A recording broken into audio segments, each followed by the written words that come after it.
ഇവരെയൊക്കെ നോക്കിക്കേ, രാവിലെ വെള്ളം ഒഴിക്കാൻ അങ്ങ് മറന്നുപോയി. മറന്നതല്ല, എഴുന്നേക്കാൻ താമസിച്ചു. ഇന്നലെ ഒരു യാത്ര ഉണ്ടായിരുന്നു, അപ്പോൾ അതൊക്കെ കഴിഞ്ഞ് വന്നപ്പോൾ ഒത്തിരി ലേറ്റായിപ്പോയി.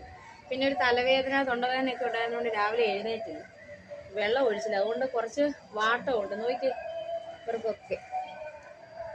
ഈ വെണ്ടയിൽ 2 വെണ്ടയ്ക്ക നന്നായിട്ട് നിൽക്കുന്നുണ്ട്, പക്ഷെ ഇത് പറിക്കാറായില്ലെന്ന് തോന്നുന്നു.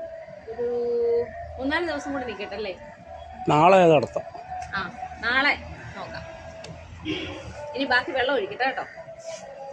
ഇതാണ് രണ്ടാമത്തെ മൂട്. രണ്ടാമത്തെ മൂടല്ലേ, ഒരെണ്ണത്തിനകത്ത് തന്നെ 2 മൂടും. ഞാൻ പറഞ്ഞല്ലോ, ഞാൻ വെച്ചതിലൊക്കെ 2-3 മൂടൊക്കെ ഓരോ ഗ്രോ ബാഗിലുണ്ട്. നന്നായിട്ട് വെള്ളം ഒഴിക്കാം. കണ്ടോ, ഇതിനകത്ത് 5-6 ഉണ്ട്. ഇനി അടുത്ത് കാണിക്കാം. അടുത്തത് ഇതാണേ, അടുത്ത വേണ്ട. ഇതിലും കുറേ ഉണ്ട്, ഇതിലും കുറേ ഉണ്ട്,